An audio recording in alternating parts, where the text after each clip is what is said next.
Le Salon Rent. Les 5 et 6 novembre 2025. À Paris Expo, porte de Versailles. En partenariat avec Salvia Développement. Sur Radio Imo. Bonjour à tous, bon après-midi, nous sommes jeudi 6 novembre sur le salon Rent pour une table ronde très intéressante sur un sujet dont on entend parler depuis plusieurs mois, mais ça y est, le compte à rebours, je vais y arriver, est déjà lancé. Je veux parler de la réforme de la facturation électronique, ça y est, elle arrive mesdames et messieurs, une réforme qui va transformer le quotidien de toutes les entreprises, y compris celui des promoteurs immobiliers. Alors concrètement, que prévoit la réforme ? Quelles sont ses échéances ? Et puis surtout, qu'est-ce que cela va changer pour les promoteurs dans leurs pratiques et dans leurs outils ? Moi, je vais en parler avec deux experts parce que je ne le suis pas. D'abord, Charles Goulet, directeur commercial chez Salvia Développement, avec qui on organise cette table ronde. Merci beaucoup. Bonjour Charles. Bonjour Grégoire. Ravi de vous retrouver Charles. Et puis Odile Bonnet. Bonjour Odile. Bonjour Grégoire. Ravi de vous accueillir, c'est la première fois. Vous êtes directrice des services clients et partenaires chez SRCI, qui est filiale du groupe Salvia. Merci à vous deux d'être présents avec moi sur ce plateau pour parler d'abord d'une réforme structurante, parce qu'on en entend parler depuis un moment, c'est ce que j'ai dit. Tout le monde ne mesure pas encore bien ce que ça veut dire et ce qui arrive. Odile, en quelques mots, qu'est-ce que c'est cette réforme de la facturation électronique et pourquoi est-ce qu'elle est faite maintenant ? Alors en fait, on en parle depuis 2019, mais c'est vrai que ça fait déjà un petit bout de temps, mais du coup les gens ont peut-être un petit peu oublié. Et là, on rentre vraiment dans un calendrier opérationnel très, très rapproché, puisque ça veut dire que toutes les entreprises auront à émettre et recevoir leurs factures sous un format dématérialisé. Et pour cela, elles devront passer par ce qu'on appelle des plateformes agréées par l'État. Et c'est un chantier qui concerne la France bien sûr, mais il faut savoir que c'est aussi un chantier qui concerne aussi les autres pays européens. Par exemple, l'Italie, l'Espagne le font déjà depuis quelques années. À partir du 1er janvier 2025, ça va concerner la Belgique. Alors, je n'ai pas toutes les dates en tête pour tous les pays, mais voilà, on n'est pas les seuls. C'est vraiment un mouvement d'ensemble au niveau européen. Ce n'est pas qu'une législation française. Il y a une réglementation vraiment qui est particulière à la France, mais qui s'inscrit dans ce mouvement européen. Les dates clés, donc c'est obligatoire à partir de septembre 2026 dans toutes les entreprises ?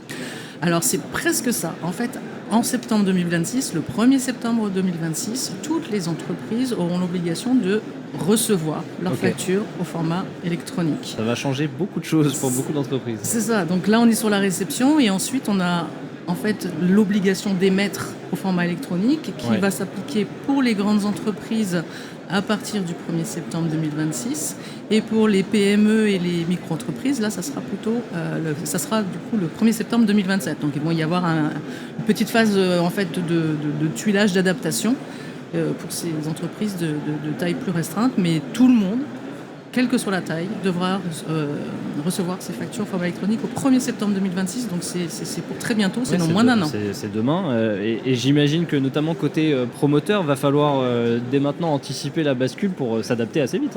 C'est exactement ça, parce que les promoteurs sont concernés comme toutes les autres entreprises. Avec un petit sujet, on va dire, métier qui est un peu plus complexe chez les promoteurs, c'est que souvent il y a beaucoup d'entités juridiques. D'ailleurs, souvent un promoteur crée une société par opération. Donc là, il y a une obligation d'identification de chacune de ces sociétés. Et en plus, pas de chance pour les promoteurs, ils reçoivent, alors certes des factures, mais aussi ce qu'on appelle des situations de travaux. Et il y a un niveau de complexité qui est un peu supérieur. Et donc, évidemment, il faut avoir des solutions qui soient capables de recevoir justement à la fois des factures, mais aussi des situations de travaux. Oui, ça les impacte. Comment ça les impacte spécifiquement les promoteurs dans leur activité quotidienne ? Aujourd'hui, c'est assez simple. Ils reçoivent soit des factures par mail ou papier, des factures ou des situations de travaux, et puis soit dans un logiciel de gestion comme celui qu'on propose, soit dans Excel, ils vont saisir ces différents éléments. Et demain, au lieu de saisir ces éléments, il faudra que ce soit donc reçu par ce qu'on appelle une plateforme agréée, on va bien revenir dessus. Et puis après, de la plateforme agréée, on va l'intégrer dans le logiciel de gestion du promoteur, celui typiquement qu'on propose. Donc le gros intérêt pour les promoteurs, c'est évidemment de ne plus saisir les factures et les situations de travaux. Honnêtement, c'est pas un grand intérêt au quotidien de saisir des factures et des situations. Là, il y a un gain de productivité attendu qui va être assez fort. Et par contre, il faut évidemment qu'en termes de technicité, on soit en capacité d'intégrer ces éléments facilement dans le logiciel. Alors justement, Charles, côté Salvia, comment est-ce que vos solutions elles vont accompagner cette mise en conformité ? Alors concrètement, par rapport aux échéances qu'a cité Odile, septembre 2026 et septembre 2027, la première étape pour un promoteur, ça va être à la fois de s'assurer que son logiciel, typiquement le nôtre, est bien compatible avec les éléments de la réforme, encore une fois pour recevoir les éléments, et également à terme les émettre. Alors il y en a qui l'émettront immédiatement, mais on imagine que pour un certain nombre de nos clients, ils vont attendre un petit peu. Donc ça, c'est le premier sujet, le logiciel. Et deuxième sujet très important, c'est qu'on va avoir ce qu'on appelle des plateformes agréées. Donc c'est des intermédiaires en fait techniques qui vont permettre effectivement au fournisseur d'abord d'envoyer à sa plateforme, de la plateforme du fournisseur d'envoyer à la plateforme du client, donc le promoteur, et de la plateforme du promoteur de l'intégrer dans le logiciel. Et là, typiquement, c'est là-dessus qu'on va s'appuyer sur notre partenaire et filiale SRCI, qui fait partie du groupe, et qui va permettre de traiter justement toute la complexité liée, entre autres, au métier de la promotion. Alors parlons ensemble de cet avantage stratégique qu'est SRCI. On en avait discuté ensemble pour préparer notre table ronde. C'est une plateforme agréée, intégrée. On va voir ça avec vous, Odile. Oui. On va entendre ce terme de plus en plus, plateforme agréée. Qu'est-ce que ça veut dire concrètement ? Alors une plateforme agréée, c'est une terminologie qui est arrivée là cette année. Jusqu'avant, on parlait de plateforme dématérialisation partenaire, PDP. Donc maintenant, il faut se mettre au goût du jour. On aime bien les acronymes en France là. Mais donc maintenant, c'est la plateforme agréée. Et donc une plateforme agréée, c'est pas n'importe qui peut dire qu'il est plateforme agréée, puisqu'il faut être immatriculé par les services de la Direction générale des finances publiques, la DGFiP. Et donc nous, on a été effectivement immatriculés par la DGFiP. Donc il y a une candidature à déposer pour pouvoir être immatriculé et répondre notamment à des exigences techniques et essentiellement techniques, effectivement, parce qu'on est chargé de réaliser la transmission des factures pour le compte finalement de l'État entre les sociétés. Et donc il y a tout un tas d'aspects techniques et de normes à respecter, notamment être certifié 27001, avoir des hébergements sécurisés de type SecNumCloud, ce que nous avons donc mis en place. Donc c'est un dossier assez costaud à préparer. Donc toutes les entreprises doivent passer par une plateforme agréée pour les échanges de factures électroniques et chaque entreprise est libre de choisir sa propre plateforme. Exactement. Les entreprises ne sont pas, tenues de choisir telle ou telle plateforme, elles doivent faire leur choix pour pouvoir assurer finalement la conformité réglementaire, mais ce choix, il va falloir qu'elles le fassent maintenant rapidement, puisque en réception, elles sont censées pouvoir recevoir dès le 1er septembre 2026. Oui, il nous reste moins d'un an pour le faire. Donc à partir de 2026, impossible d'échanger des factures directement entre partenaires sans passer par une de ces plateformes. On est d'accord ? En réception, oui. En réception. Et pour l'émission des grosses entreprises, oui. Et Charles, c'est là où vous avez aussi une position unique parce qu'aucun concurrent ne dispose de sa propre plateforme agréée intégrée. À notre connaissance en tout cas, absolument. Et c'est vrai que, encore une fois, un promoteur immobilier classique, souvent il n'a qu'une seule activité, mais il y en a certains en plus qui ont plusieurs activités, qui ont des activités de construction, de transactions et autres. Et en fonction justement des métiers, ils vont avoir à la fois des logiciels de gestion, alors comme SPO, Salvia Pilotage Opération, et potentiellement d'autres logiciels. Ils vont également avoir leur logiciel de comptabilité sur lesquels ils traitent en particulier de tout ce qui est frais généraux et autres. Et donc, l'important pour le promoteur, ça va être de choisir soit une seule plateforme agréée pour traiter l'ensemble des flux, ce qui ne sera pas forcément toujours évident, puisque chacune peut avoir ses petites particularités, ou justement une plateforme pour traiter un type de flux avec un logiciel. Donc nous, on est sûr, en tout cas, et ça c'est quelque chose d'important encore, que la plateforme agréée SRCI du groupe va pouvoir traiter de l'ensemble des sujets techniques de la promotion immobilière, puisque c'est pas juste des factures, encore une fois, des acomptes. On va rester soit sur des choses simples, mais potentiellement, encore une fois, des choses compliquées, à la fois en réception, donc ça c'est pour demain, encore une fois. C'est des situations de travaux avec des sujets liés, je sais pas moi, aux sous-traitants, au paiement direct, et un certain nombre d'aspects qu'il faut prendre en compte, qui sont le quotidien de leur métier. Et demain, quand on parlera d'émissions, il y a en plus deux sujets. Les promoteurs, certes, ils émettent des factures, mais surtout, ils font ce qu'on appelle des appels de fonds. Ils ont soit des clients qui sont des particuliers, ils ont des clients qui sont des entreprises. Et le logiciel doit traiter, encore une fois, l'ensemble de ces cas de figure, alors qu'on appelle soit du e-invoicing, donc ça c'est pour émettre des factures, ou du e-reporting, quand on a affaire à des particuliers. Et ça, c'est ce que pourra traiter le logiciel, qui sera, encore une fois, envoyé à la PA, entre autres SRCI, évidemment. Donc on parlait d'atouts compétitifs, c'est aussi une simplification pour le c'est sûr, promoteur. c'est sûr. Oui, parce que là, on est... il y a plein de sujets à traiter, il y a pas mal de complexité, il faut reconnaître, il y a des aspects techniques, et ça c'est le rôle d'un éditeur comme le groupe Salvia, d'intégrer à la fois les aspects logiciels et les aspects techniques de transmission. Alors je vais vous interroger tous les deux. Odile, dites-moi. Oui, ce que je voulais dire, c'est qu'effectivement, je dirais que Salvia avec SPO, c'est des pros de la promotion immobilière, donc ils sont dans un métier très particulier, très, très précis.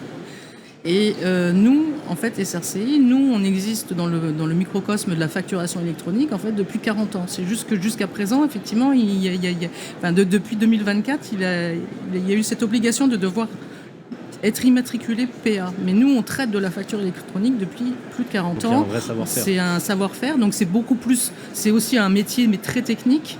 Et donc, on est vraiment très complémentaires, finalement, entre Salvia et SRCI sur la réforme de la facturation électronique, puisqu'ils maîtrisent à fond la réglementation pour les promoteurs immobiliers et notamment les aspects comptables et fiscaux.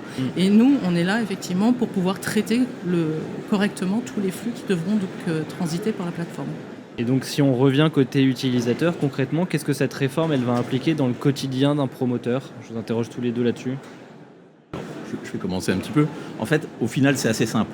Le promoteur, il doit choisir pour chacune de ces sociétés, encore une fois, normalement c'est par numéro de tirette. Et en plus, un promoteur, encore une fois, crée une société pour chaque opération. Mais donc, toujours est-il que pour un numéro de tirette, il doit choisir au moins une PA.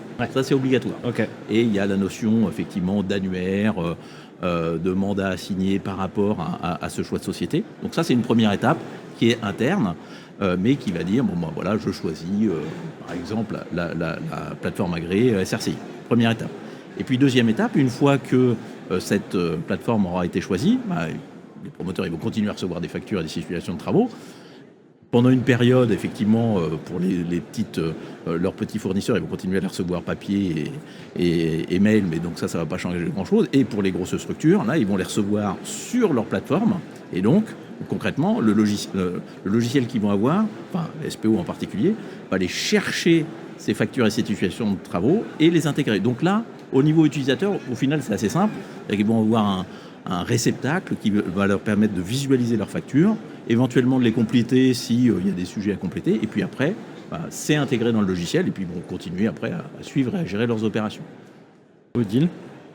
C'est vrai que jusqu'à présent, peut-être que les factures arrivaient de différents endroits, par mail, par courrier. Avec des formats différents aussi. Avec des formats différents, effectivement. Là, ça va, effectivement, je dirais, structurer le processus, finalement, de réception ou d'envoi des factures qui devront de toute façon être dans un format structuré et qui donc vont pouvoir, je dirais...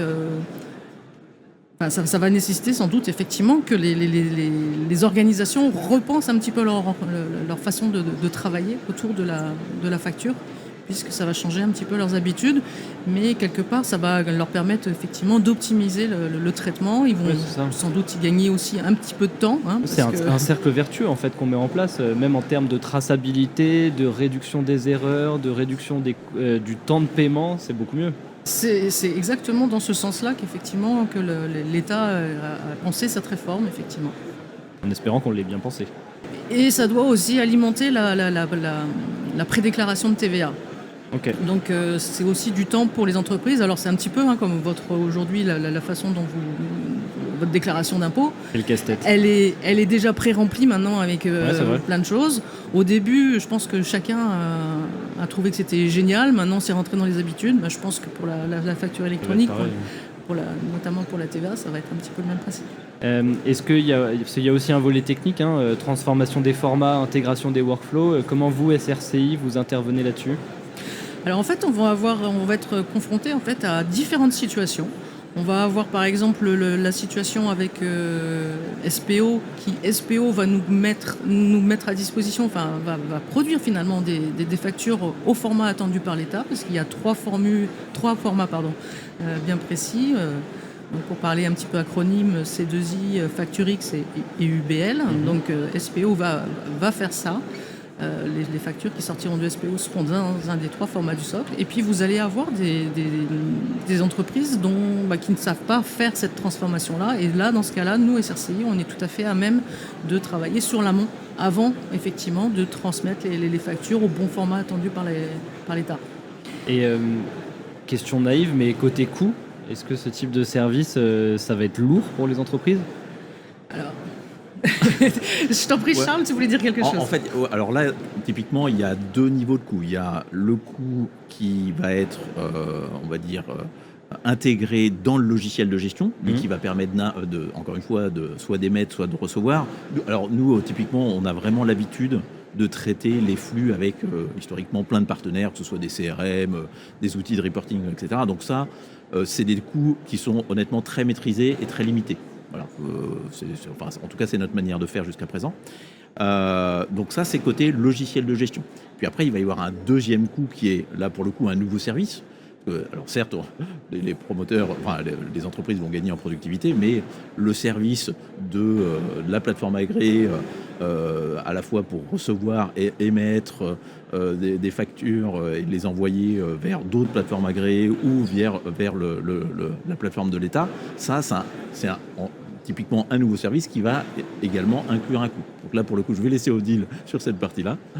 Effectivement, c'est un coût, effectivement, mais on propose aussi des tarifs vraiment hyper concurrentiels parce que les entreprises, aujourd'hui, sont dans l'obligation d'eux. Oui. C'est une réforme qui s'impose à elles. Et c'est des coûts supplémentaires de gestion. Donc c'est vrai que par rapport au prix d'une facture, c'est déjà des coûts importants pour elles. Donc on a essayé de faire des coûts au plus juste, au plus serré. Et je pense que sans rougir, on peut dire qu'on a des tarifs hyper concurrentiels, hyper compétitifs. De toute façon, j'imagine que votre objectif, c'est d'aider le plus grand nombre à être prêt à temps, sans complexité et sans surcoût particulier, c'est ce que vous disiez. C'est ça, oui. Puis alors après, on propose aussi d'autres services possibles dans le cadre de cette plateforme agréée.